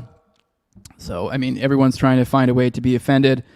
Here's more. I guess apparently there's a 20. There's a. I guess this video was a full 20 minutes out here. So if anyone does want to watch the full thing, I think we watched like a 10-minute video at the beginning of the show. So for those who are interested, James McDaniel, if you do want to find the full version, if for research or whatever, that's where it's at. And then here's some more kind of the expanded family. Everyone starts to digging into who is this guy. We have Liver Groyper. Now, once again, this is early information. It says the Minneapolis shooter Robin Westman's father, Jim Westman, has worked at ESRI for 30 years. ESRI is a global leader in geographic information system software. Beyond its role in commercial mapping and analytics, ESRI has long-standing contracts with U.S. intelligence and defense agencies, including the CIA and the Department of Defense. Through GSA schedules, enterprise license agreements, and direct task orders, ESRI provides advanced geospatial technology, training, and support to federal agencies. Its mapping and analytics platforms are used to support intelligence operations, defense strategy, disaster response, and large-scale data sharing incentives. So ESRI, like that, this is geospatial technology training and support. This sounds like, I mean, while this is obviously, I think it's not a government entity, it sounds like the geospatial technology training support. It reminds me of that, whatever that fucking entity was. God, what was it? We did an episode on it like a while back, maybe almost a year ago. Was it Kekawa, the Kekawa militia? It was Kekawa militia. There was that one glowy that ended up in there, and he was connected directly. Actually, I think it might have been a private entity, but it worked with the government. So actually, I think it might have been some sort of entity just like this, that was some sort of private, quote unquote, entity that worked for the government in some sort of realm like this. And he, you dug into him, and he glowed, and he had a military background and some sort of intel background, and looked sketchy. So I don't know. I mean, maybe I'm getting ahead of myself here, but that reminds me of the whole geospatial shit. Like that seems, I don't know, that almost sounds like high level. Like if I was like the feds and I was to be making up like covers for Fed shit or whatever, things like highfalutin words like, oh, advanced geospatial technology. Like I don't know really what the fuck. I assume satellites, something. I don't know. I'm just saying that would be a pretty easy cover for some spook shit, because it sounds so fucking highfalutin. You're like, oh, this is you're just some nerd or something. But yeah, so this is, oops, shit, I didn't mean to click on that.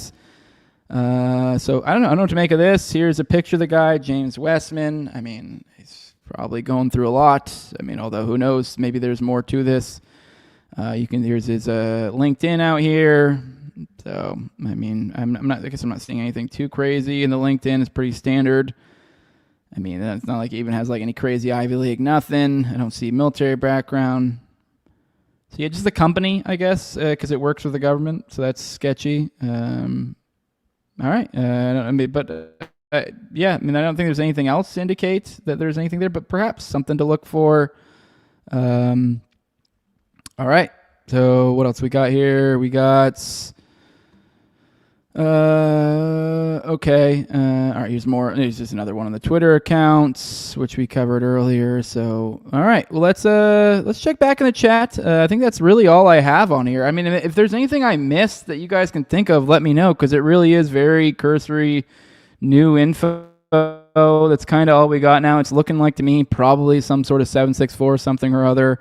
And I will say in a sense, I mean, I guess there's nothing, this isn't pause, but I guess there's a good thing that seems like at least there's more of a groundswell for people pushing back against the idea of this is just some stupid left-right slop that they do in the aftermath of every fucking shooting thing. Maybe people are finally starting to realize like, oh, maybe there's a little bit more to this. Maybe I should I don't know, think more than, a little bit deeper than just the headline. And just whatever rage bait they throw at us. So it looks like, though, there's a groundswell of understanding there. So I think that's a positive development. Hopefully that keeps going, and hopefully we can break this spell of Fed bullshit. Here's Here you go. Yeah, Skibbity. Skibbity Farms is an active docs of Alex Rosen. They call them a pedophobe in the thread. Jesus Christ. Looking forward to tonight's Gladio episode from the Clips Collective. Hell yeah. Me too. But I will remind you that is just for patrons. Yeah. Otherwise, you're going to have to wait a couple weeks for it to come out. Yeah. Nothing screams schizo chaos op, says John Black, like a shitload of contradictory opinions, writes anti-Semitic shit, kills Christians, is a crazy leftoid 2A guy. Nothing organic here. Exactly. You get it, John Black. All right, now we're on to the second main topic of today, elite degeneracy. We're going to attack this from a few different angles. I don't know. I have two main stories here, and I figured this would kind of make a larger overarching topic. I'll just go ahead and let you guys know. We're going to lead off with a story about this porn star who went from being homeless to making hundreds of thousands of dollars a month, and through these Hollywood sex parties that she went through and such. And then we're also going to look, and this is more of a modern example, and obviously, let's be real, while I think that is still tragic and awful, I guess you could say that this is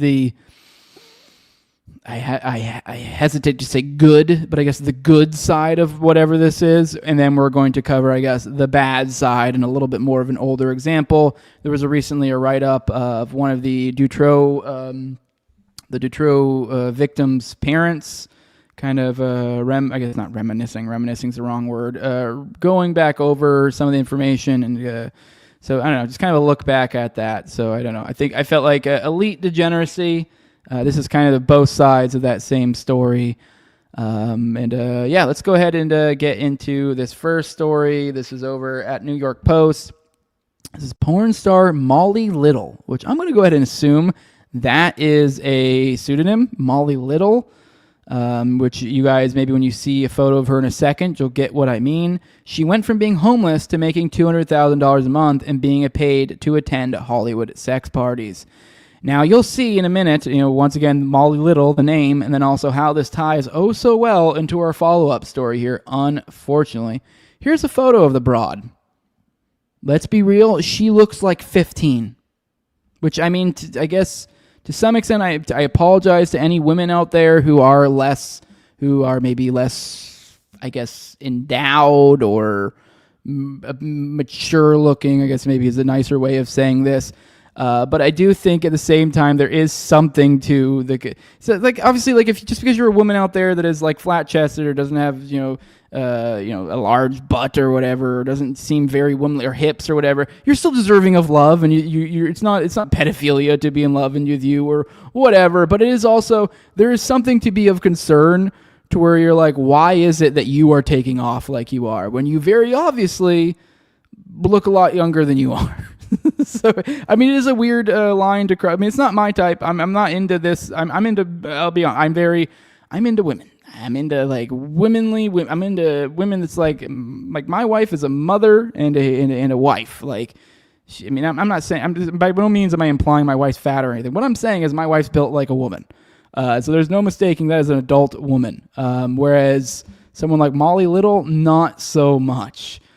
It makes me, it's uncomfortable to understand this woman did so well, especially with the circle she's running in. So let's go through that. She went from rags to raunch. Diminutive porn star Molly Little went from being homeless to making $200,000 a month on OnlyFans, with her biggest tipper gifting her $300,000 last year alone. He's married. He works in finance. We talk every day, all the time, Little told the Post in her first interview. The Virginia native was 18 when she was forced to move into a shelter with her mother and grandmother for a year. She didn't even have a social media account until she was 19. So she says, while living in the shelter, she scrambled to make ends meet. And with the little cash she made serving food at the Halal Guy's restaurant, she then invested in pole dancing classes. It changed her life. I really enjoyed the performance of it and the art, and I just decided, let me take my skills to the club, she said. Performing on stage at Jiggle Joints, which that's an admittedly hilarious thing to call a strip bar, allowed her to move out of the homeless shelter and into her own apartment, and it revealed to her a new side of her personality. It was kind of crazy because I was always really socially anxious. I was so scared to put myself out there. But working the club really forced me to open up and learn how to talk to people. Her foray into porn came soon after, when she realized stripping lacked financial stability. There's no guarantee that you're going to make any money. There's no guarantee that you're going to get any respect, but you get to have a good day. So that was kind of like, well, I was performing, but I want to do it in an environment where it's kind of regulated. Her then ex-boyfriend took the photos she sent out to industry agents. The next day, all the agencies responded, she recalled. In 6 months into her porn career, she launched her OnlyFans page, which she described as full sex, full nudity. And she has a new side hustle. She attends LA sex parties at least once a month, earning up to $2,000 an appearance. A wide array of people join. It's from celebrities to just regular people in the corporate world. Girls like me who have a passion for performing. Is that what we're calling it? And there's a lot of swingers, explained Lil, who refrain from naming names. It's more of a performance, highly curated with props and lights. It's a show, definitely. I bet you if people pull out more money, it's more than that. Little, who now lives in LA, said dating proves difficult in her line of work. No way. I definitely can't go into dating apps like Hinge or anything like that. I get sniffed out right away. The star does get recognized in public, but most men are too intimidated to come up to her. If they're drunk enough, usually they'll come up. So one married man was with his wife. We saw her, so he took to social media to say hello. Apparently he saw me at the airport, and he made like a 7-tweet thing about what he was fantasizing about. Ugh. Just gross. But yeah, so they just thought it was interesting to point out that, hey, there's this broad that she is making hundreds of thousands of dollars, much of which is in the employ of these Hollywood sex parties. So make of that what you will. And then on to the second story, I guess kind of the dark other side. I also think this is dark enough to begin with, I guess. But, I mean, the even darker side of this, the way darker side of this, here is Gino Russo. Here's from an account I've lauded many times, IRC-NIC, at IRC_NIC is the handle. He also has a Substack at IRC-NIC. It must stand for something. I need to figure out one of these days. Anyways, he wrote up something, I guess, going off of a recent interview. This account is so clutch, and I remind you guys this frequently because if you are into things like the Dutroux affair, this Belgian stuff, well, you're screwed for the most part because you don't speak the language. Well, that's why you need people like IRC-NIC who does. So he's able to find these current events that are going on and interpret it for us in real time. So anyways, Gino Russo, father of Melissa, one of Dutroux's victims, which, by the way, I did part 4 with Austin, I believe, Monday, so that should be out in like a week or two. Or if you're a patron, it's already there, part 4 of the Dutroux series. Also, if you haven't caught it, the first 3, highly recommend it. We are taking a crazy deep dive. This will probably end up being like an over 10-part series on the Dutroux affair, if I have to guess. Anyways, he had quite a few things to say. The father of Melissa, one of Dutroux's victims. The article was written by Animi Bult and Douglas de Konink, authors of the book on the Belgian X dossiers. It says you can read it here. It's in Dutch. So if anyone of you guys read Dutch, here it is. It says I'll share some excerpts and quotes from the article in Gino Russo's interview. So here's Gino. He says, here on the first floor, we keep the entire criminal file, the equivalent of a container of paper about it, or maybe 2. For years, I've been working on it 24/7. For about 3 years, I wanted to be a grandfather first and foremost, which this is tragic because this is his daughter. What always shocked me was that Dutroux said in one of his early statements that he wanted to expand his family, and that explanation took on a life of its own. You can try to convince anyone of his expansion of the family, not me. Which, that definitely has a crazy connotation if you know, if you followed along and you know a lot about the DID that was almost certainly occurring there. Dutroux operated in a poly-criminal environment with weapons and drugs, prostitution, and robberies. Where did the idea of that hidden space in his basement come from? From a robber he had been in prison with, Patrice Charbonnier. That's interesting. He built such a space to hide stolen items. Gino about the Othello op, which that was the surveillance operation they were doing on Dutroux at the time, which was clearly, in retrospect, was entirely a put on and a way to make to quell the public and make it seem like something was going on, and to prevent other investigations from getting in the mix because we have this big operation going on. Here's what Gino said. He said it ran in daytime from 9 to 5, while Dutroux and company were mainly active at night. When Dutroux and his accomplice Michel Levier carried the sedated Anne and Yves into that house at the end of August, the camera wasn't rolling. It might be hard to grasp today, but in 95, the courts didn't care at all about missing children. A runaway dog gets more attention today than a missing child did back then. If you really want to solve a kidnapping, you conduct observations outside of office hours. According to the court, the children died around March 20th, 1996. I don't believe they were they were in the hidden cellar for the entire time. The case is built around that legality. That they survived there for 106 days without food or water, something experts said was impossible. So yeah, because that is part of the claim with these two girls. Is when they were found later, the evidence showed that they had survived for 106 days, and they were in like a hidden cellar. And the legal case was that was essentially the official story was that that's where they were the entire time. There was no other people, despite the fact there were all sorts of reports of hairs that I believe it was dozens of hairs, may even have been hundreds, I can't recall, that didn't get tested. In that little dungeon there. But yet somehow we're to believe that these children went a third of a year without food and water. It says they didn't stay there for me unless someone regularly brought food. Accomplices they would have had to find. It was a very cold winter. It froze almost every night, even December. The entire equipment of that children's cage only arrived after Sabine's kidnapping.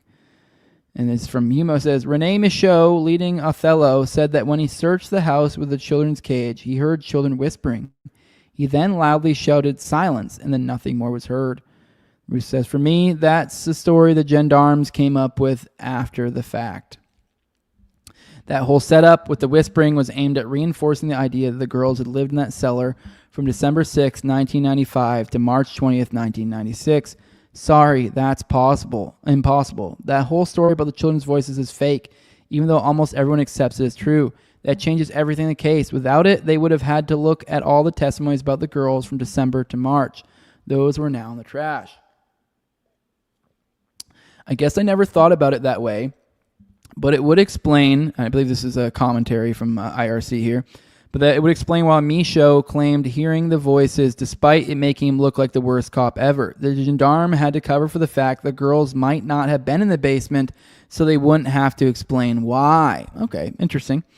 Interesting theory. In a way, it's almost more horrifying that Michaud missing them because they stopped whispering. They were never there, and this tragic antidote was invented to justify not looking into possible accomplices. Back to the interview. So okay, I guess that would be an angle to essentially, you're able to place them here at this time and essentially cast doubt away from accomplices. Now this is on the investigating judge Dutroux. Says for her, and this is a picture of her, there could be only one explanation for Julie and Melissa's disappearance.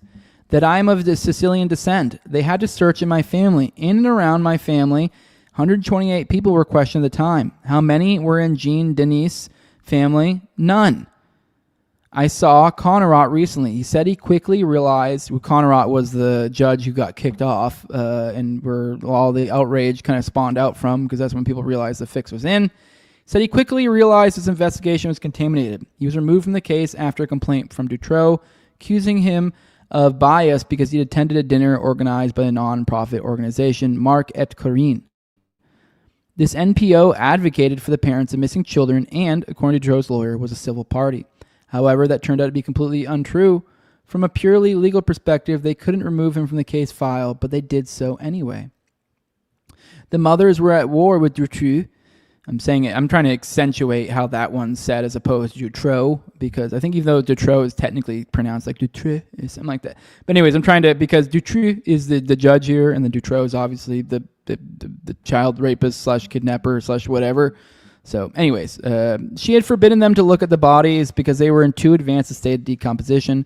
What she didn't know was that the mom had seen the photos. The girls were intact. That's another incomprehensible thing. Meanwhile, the body of Bernard Weinstein, who was buried on top of our children in the garden of Michelle Martin's house, who was Dutroux's wife, it had completely decomposed. So then Humo goes, this is a person interviewing him. He says, Weinstein was sedated and buried alive by Dutroux at the end of November 1995. Does that mean Julie and Melissa lived much longer than previously assumed? Russo, did the girls indeed die, as Dutroux claimed in March 96 or later? He says, if you ask me what conclusion I draw from that, the only honest answer is, I don't know. 38 years later, we're still in the phase of unanswered questions. Why weren't the mothers allowed to see their daughter's body? That story was false. Why would they say such a thing? And Humo, if you could get the answer to one of your questions, what would it be? Russo, I'd love to hear the explanation behind a statement made by Gendarme Valerie Martin, one of the first police officers we dealt with back then. He visited us in November 95 and said, get ready, we're going to have champagne at Christmas. We'll have freed Julie and Melissa by then. Why did he say that? He dismissed it by saying he didn't remember it very clearly. Karine and I do, of course. And he goes, IRC says, if you want to learn more about Valerie Martin, check this thread where I talk about what he said to the Russo family, which I'll probably actually check that out on my own later. Cool. Basically, Valerie Martin tells the Russo family that they've located Melissa, but they can't get to her yet because it would lead to Julie's death, and that they're trying to bring down a wider network of criminals involved, not just Dutroux. Then he denies ever saying that to them. Okay, so IRC expanded a little bit on what they were kind of referring to in this interview, which, once again, it's a different language that he's then translating, so it might be why we missed some contextual things here. And so it's good to have him, putting us back on the path. So, essentially, I guess this one, Valerie Martin, he gave we're working on getting a larger group of kids, and that they've located Melissa and they're going to get her, but they can't get her yet because then the other girl will die, and they're working to get a bunch of other girls. Then Huma says, so are you saying the children were in a prostitution ring? Russo says, I don't know, but what it definitely wasn't was expanding Dutroux's family. Come on. Isn't it absurd? With every crime, there's a motive, this one too. And sorry, I won't stand for expanding the family. Well, I think I don't know, maybe there's a language barrier here, and when he keeps saying expanding the family, I think Dutroux, at least from my understanding, assuming this is the correct understanding in English and all, I do think that those are two in the same. I do think Dutroux probably was also trying to expand his family. And I think that has a very dark connotation because I also think that he was, drafting children into a prostitution ring. I think it was these are the same things that he's describing, unfortunately, in his head. I think he does see that as expanding his family, unfucking fortunately. In 95, the girls were kidnapped. 14 months later, there were all these arrests, and then they waited 8 years for a trial. First, a beautiful display case had to be built to show it off to the whole world. New courthouse in Arlen cost 12 million euros. During the 8 years, the investigation barely progressed. They continued working pro forma for 8 years, discovered nothing. In Jumet, they spent months digging tunnels under the mine to see if children were buried there. That's how they gained time. Humo, a secondary file was also opened concerning, among other things, DNA from an unknown person and Julie's bloodstain on the inner wall of the children's cage. Ruth said, I said at the time, if an awkward question comes up during the trial, they'll put it there. We have to investigate that in the dossier, Biz, they said. We're going to hold the trial now because Sabine and Letitia are entitled to it. In a year, I said, they'll throw that dossier of his in the trash along with all the awkward questions. And that's what they did. Dutroux was convicted of the kidnappings and rape, but there's no evidence whatsoever. We don't know who kidnapped Julie and Melissa. I think Leliev and Weinstein did. The problem is that when Dutroux says things that don't fit the official narrative, they don't believe him. But if it does fit the narrative, they do. They just don't want to know. We have so many questions. Dutroux escaped, for example, in 1998. Something unthinkable and incomprehensible. Nowhere in the world would they let someone like that go. And right after the escape, the political parties succeeded in pushing the unification of the police force. Even now, I still occasionally get emails from people saying they have all sorts of information for me about magistrates in Charleroi. I don't reply these kinds of messages anymore. I don't want to go crazy. At some point, you have to say stop. His final statement to the interview, Humo says, would you like to say something about Melissa Russo and what kind of person she would normally have been today at 38? Because no, I will never talk about the emotional side of things in public. He says, my daughter is an 8-year-old. Like other children, people need to be able to empathize with what happened. And if you focus too much on that one child, that becomes much more difficult. Then you lock yourselves in the status of victim. Then you're a poor guy who can no longer be rational because it's a pain that speaks. Well, I've always tried to speak very thoughtfully. It's normal that I'm deeply hurt, but I can't flaunt it. I've always done it that way. I'm not going to change anymore. Sad stuff. Then RSC says props to Gino for being willing to talk about it. 30 years later, he said he posted a sweet video of Melissa on Facebook to protest against Dutroux lawyer campaigning for his release.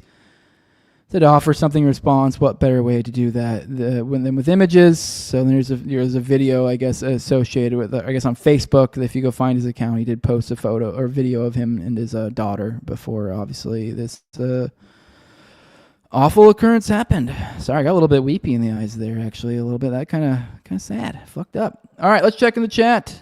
See what all you guys got to say. It's been a minute. Says, well done, bro. Much better than mainstream media, says Doctor. Thank you. I try my best. Tom3 says, you know, titty, no ass, having ass bitches look like kids. There, Jose, I said it for you, says Tom. Yeah. See, Martin Mac says, I'm part of the itty bitty titty committee and I do deserve love. Thank you, Jose. Yeah, like, I think you get what I mean, though. Like, if that's like someone's thing, you're like, what's going on with you? Which I guess skinny girls are all like, though, I guess, like, I appreciate you being a skinny girl. I don't know. It's odd. Comment Mama says these girls need their fathers and the mothers have to raise them at home and quit trying to convince them there's freedom in this type of work. Yes. Fire Pixie says, I bet she's been pooped on. Yes. I guarantee you she's been pooped on.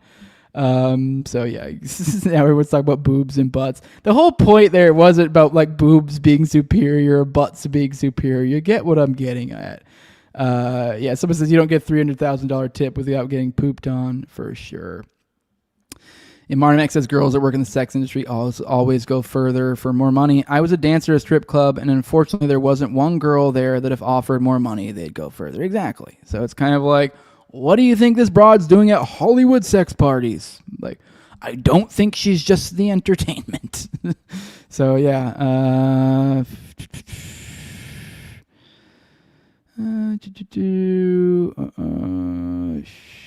Yeah, so I guess you're talking about strip clubs and stuff in the chat. Glad you guys are having a fun talk. Happiness will make you a little thicker, says Comment Mama. Yeah, for sure. I got a sickness for the thickness. All right, let's get into this. So did Alexandrovitch make it to his court date yesterday or what? I put this out recently because I was just thinking about it. I think we may have covered. Did we cover this yesterday? Maybe. I think it was yesterday we covered. But I was thinking about it today and I was like, I don't know how I didn't put two and two together. Like, oh, we're totally not going to get shit for this. For like, people are going to forget all about this with the shooting. Now, I'm not saying these two are associated. To be clear, I'm not. It was like looking back on like, for example, I put out this tweet right here. I put out doubt, and then I put a picture of the shooter. And I think maybe people would maybe think that what I meant there was like, oh, well, that means he's definitely like, I'm making like the Israel connection. Like Israel did this purposely in order to distract from this or something. No, I don't know. Sure, I mean, don't get me wrong. It's not outside the realm of possibility, and I don't think it's that absurd. But I don't also. There's nothing that I've seen that would really suggest one or the other. All right, one second. I'm getting a call, so let me answer that real quick. Weird.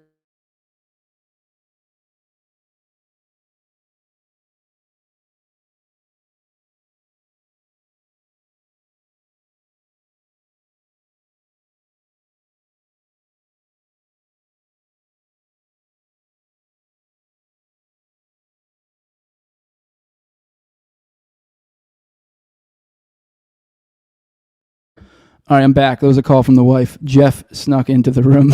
She's trying to sleep because she works tonight, and then Jeff was in the room doing his shtick over and over again. So sorry about that. Yeah, that's what that was. Where was I? Oh yeah, we were on Alexandrovitch. Oh yeah, Alexandrovitch. I put out that tweet. I'm not trying to suggest that it was that they did this on purpose, but just whether intentionally or not, the distraction game is in play. What is the quote? Don't waste a good crisis. And boy oh boy, do we have a crisis.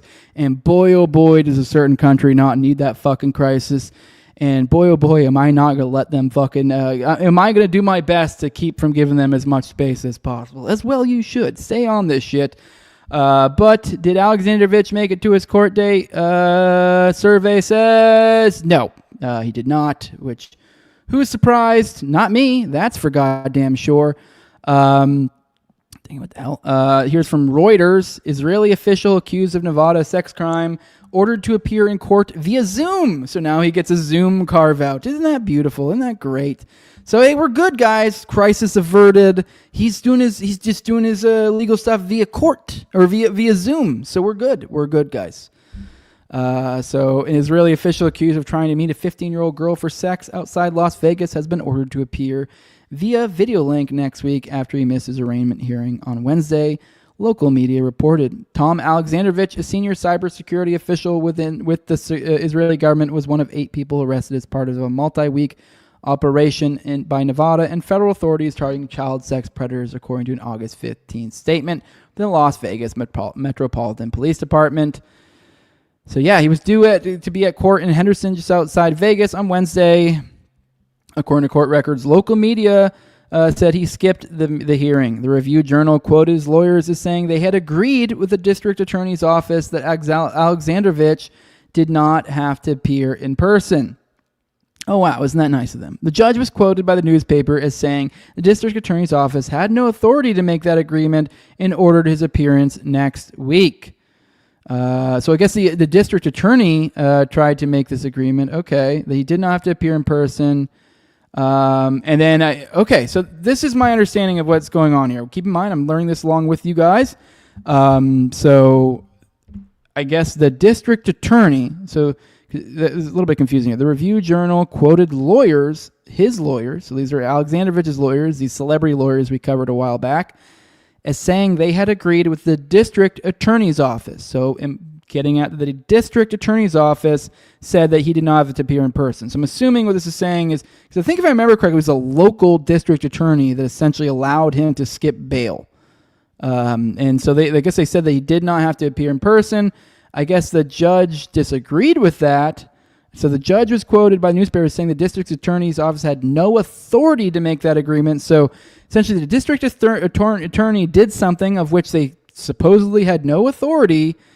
But now essentially they're in a situation where like what can the American, aside from like without the president or federal government getting involved, what are they going to do? So they're kind of in a situation where it's outside their power. So it sounds like the judge then creates a second carve out of like, okay, via Zoom. So this is it sounds like this is trying to be framed as like, oh, this is just, well, the legal, they just let him go Zoom. And I'll go ahead and brace for that. But it sounds to me like even, legally speaking, there were disagreements and things done incorrectly and essentially just forced the hand. Because it's like, well, he's no longer here. So could you do Zoom at least? It's still like not cool. Like, yeah. Messages left by Reuters, the DA's office, were not returned. Okay, the court docket showed the new arraignment hearing has been set for September. So now they're moving it to September 3rd. Okay, so now we have, now next Wednesday. So, okay, now go ahead and mark your calendars. Next Wednesday, we'll check in and see if Alexandrovitch showed up for a Zoom meeting. Which, if he shows up for that, it's like far less impressive. Like, okay, like he probably will show up for that, to be completely honest. So, congrats, guys. We got it. He's showing up to court. Woohoo!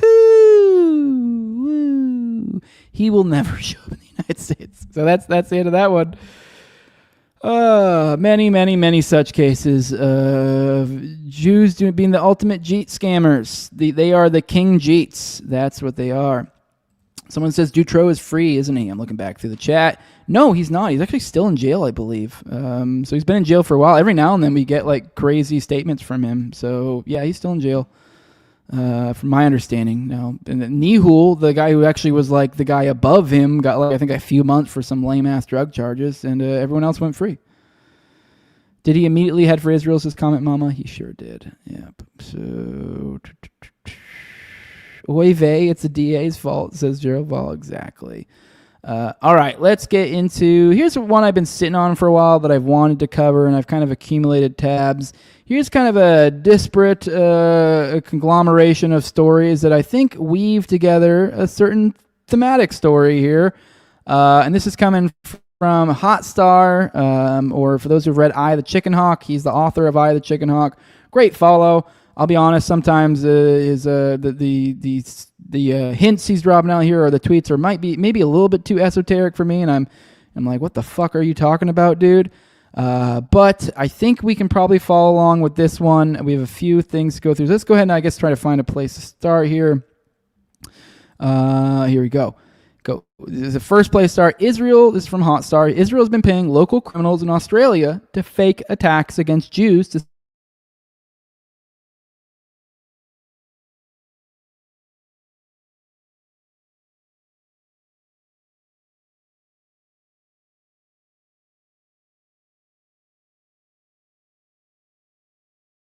here's another one. Police believe overseas actors, in quotes. This is like when they call them use or bicyclist or whatever. Anyone who knows what I'm talking about there, you know what I'm talking about. Inner city use. Is that what we're doing now? And whenever we're talking about Jews, overseas actors. Maybe behind anti-Semitic attacks, paid for in crypto. Let me see. We got underworld crime gangs believed to be behind caravan packed with explosives, police say. This was in February 2025. Police are tightening their focus on organized crime gangs as a source of a caravan of explosives discovered in northern Sydney last month, easing fears of an imminent terror threat after confirming the blast material was up to 40 years old. So, yeah.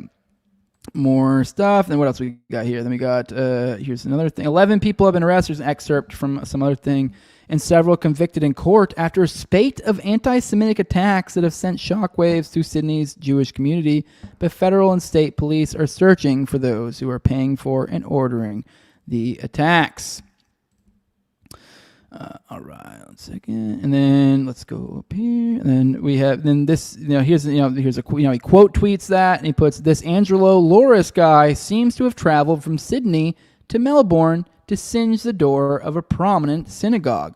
He says, I'm going to wait for further info, but if he's actually Iranian, then the narrative hangs in the balance between Shia, IRGC, or secular diaspora, Mossad.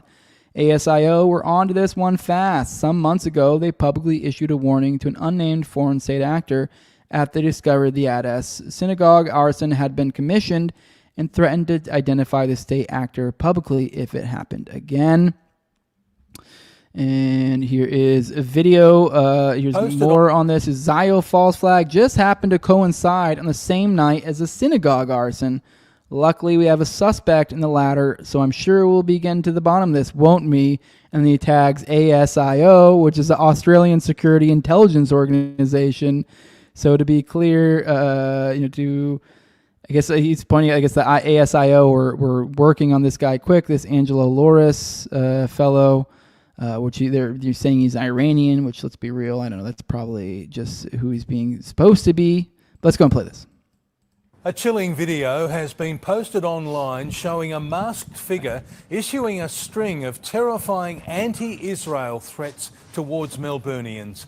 In the clip, the person claims responsibility for a firebombing at a Greensboro business and warns of further attacks. A chilling threat from an anonymous masked figure claiming responsibility for a firebombing attack on a Greensboro business. For the past few months, we have been closely watching you.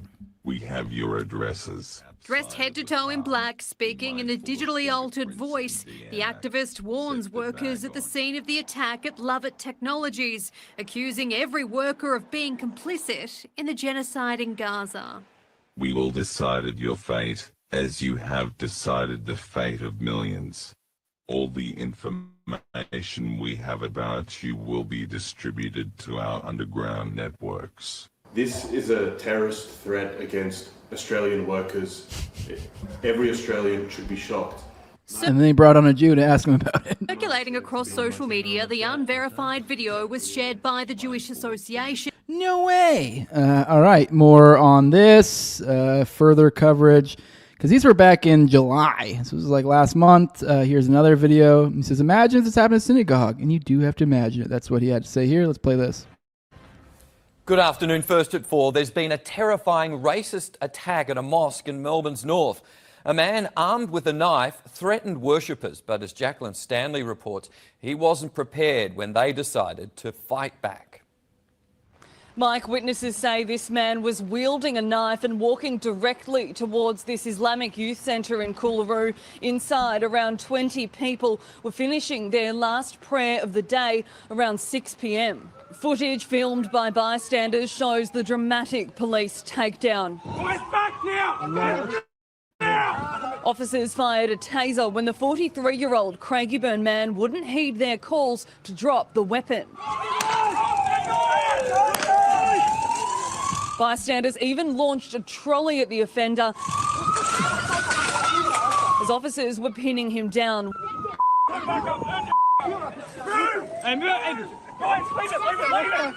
Everyone back, boys.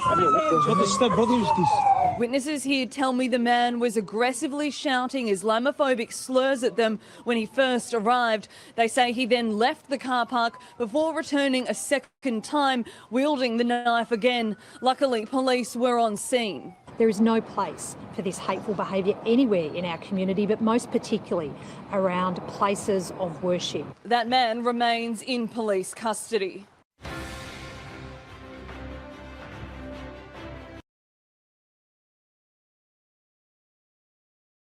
I just realized I was muted. So this was a stabbing that had him in a mosque. I don't know if these things are two are connected. I mean, these are things that it seems like they might be. He might be making that connection here. And here's another piece here. It says the false flag Ades Israel synagogue bombing in Victoria just got a whole lot more interesting. This is a broad daylight assassination at a kindergarten, brazen as fuck for an underworld hit. So let's go ahead and look at this. It says, so this is the latest. This is about a month ago. It's about the end of July. It says police make new arrest as part of probe into Ades Israel synagogue firebombing. Exiled gangland boss Kazem Hamad is part of the police probe into the firebombing of the Ades Israel synagogue in Melbourne. The revelation coming as police made a new arrest over the attack. So it looks like, I guess maybe you could tie the mosque into it. It's like, let's be real. There's a strong contingent of a certain demographic here. And there seems to be a strong push for, anti-Semitic false flags. And we're also seeing at the same time what looks like to be genuine attempts at violence on, like Muslims. So it's like, I don't know, it's kind of spells it out for you. I mean, anyways, police confirmed the exiled architect of Melbourne's tobacco wars, I guess this guy was some big tobacco crime pin, has been discussed as part of the probe into the atrocity at Riponlia in Melbourne's southeast.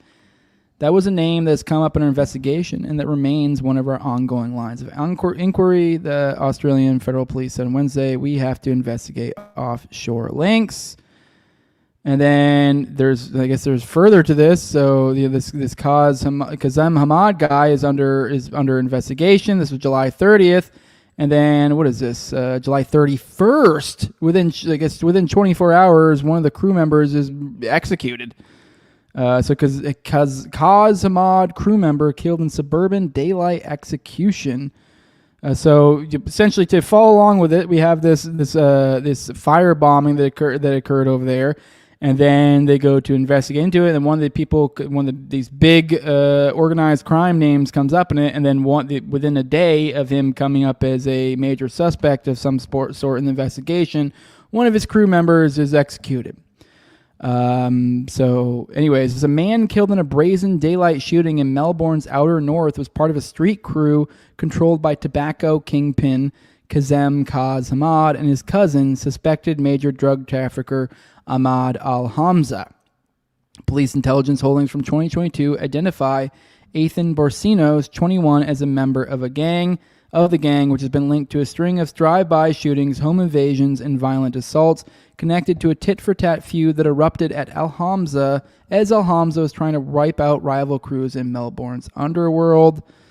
I mean, maybe it goes into that later in the article, but he said in the caption here, this was at a kindergarten, which is insane. Here's more here. So there's a 21-year-old man has been arrested by counterterrorism police over the firebombing of the Adas Israel synagogue late last year. The Victorian Joint Counterterrorism Team. Actually, I think this one's unrelated. No, he's going to some specific. There's something circled here, Turak, which I don't even know what that is. But yeah, anyways, we got this going on. There's some weird stuff going on over in Australia. Clearly, some sort of Zionism, something op going on.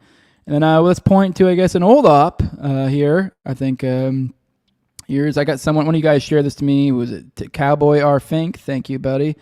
Said the man in the bottom left corner is James Rosenberg. So you see here, this guy right here. For the audio guys, just imagine a generic looking dude. I mean, he looks like kind of every man's guy. A bit of a big jaw, I guess you could say. He may not look like it, but he was once a prominent KKK leader under the name Jimmy Anderson. His information has all been but wiped from the internet. He was never authentic, but a Jewish agent who would commit violent acts to outrage the public and gin up support for the Jewish community. Jews will likely start doing more of this to pass hate speech laws. So obviously, I mean, here's a historical example of this. This guy was a member of the KKK, Jimmy Anderson. This guy right here. So, yeah. Oh, see, that's funny. Right at the same time, just so happened to be somebody actually mentioning this here. The guy named Douchebag. We're mutuals. He said, wait till you hear what happened in Australia. Someone parked car bombs outside Jewish synagogues and mysteriously somehow new anti-white laws came into effect. Oh, I didn't know that component. Apparently there was a bunch of spate of laws that came in with those firebomb attacks we just talked about too. When the police who found out was responsible, they only said that foreign actors, those youths, those bicyclists, but the laws were never repealed. So, yeah.